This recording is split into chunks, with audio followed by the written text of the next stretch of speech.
A very good morning to you. Just a very brief word this morning about goals, aims, aspirations. We were having a discussion about it the other day,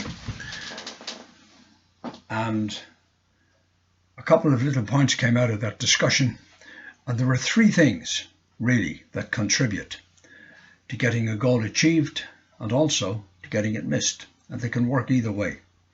And the first one is to make sure that any goal you have, any aspiration you have, it's your goal.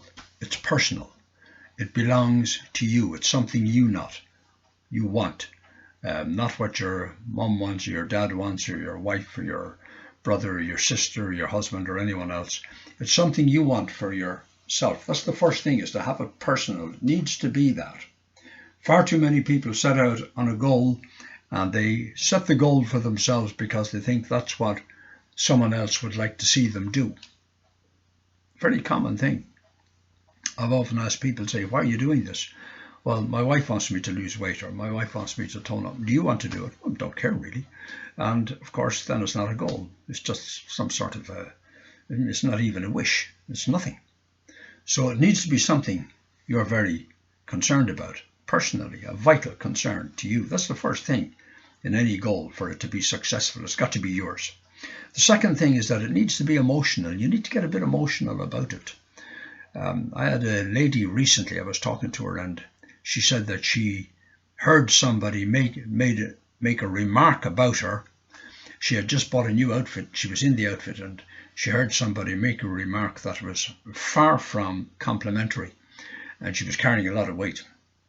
So she went home and she wrote down the words that had been said, and she said she recalled the actual tone in which they had been spoken, and it was so derisory, it was really offensive. She sat in the kitchen and cried for about 20 minutes.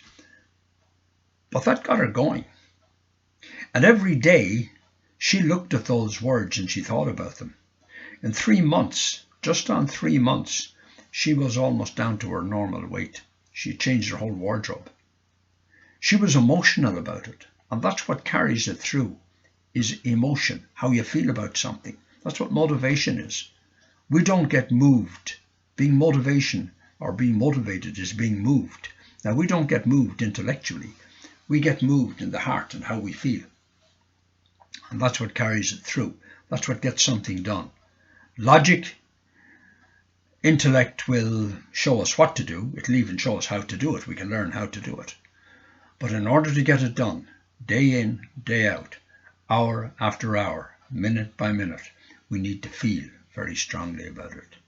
Or we need to feel even quietly strongly about it. The strength of the feeling might be under the surface. We don't have to go around shouting and roaring and everything else about it. But we do need to feel something about it for ourselves. And that's important. So we have, number one, it needs to be personal. Number two, we need to get emotional about it. And number three, keep it private. Keep it to yourself.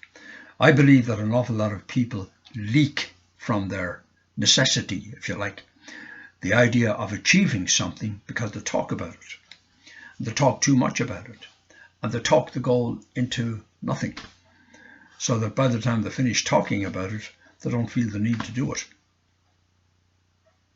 That happens a lot in the writing business. People talk about books they're going to write, and they've talked for the last 10, 15, 20 years over the bar counter. You know, great novels have gotten talked about over the bar counter or the coffee shop table or wherever it may be, or on the telephone. But the only thing to do to get something done is to zip it, shut up, sit down and do it. And that was the best advice I ever had in getting on a book, starting it, getting to the middle and finishing it. So there are three things we need to really need to recall if we want to get something done. Number one, make it very personal. Number two, don't be afraid to get your feelings really involved in it. Get strong feelings for it. Get emotional about it. And number three, keep it private. Keep it to yourself. If you must talk about it, make sure it's to someone who is 100% behind you, so that you've got the power and you've got the support on it. But all it needs sometimes is a raised eyebrow or some little derisory remark, and it can start undermining the whole idea. So keep it personal, get emotional about it, and keep it private. And best of luck. Then just go and do it. Stay well and keep breathing. Bye-bye.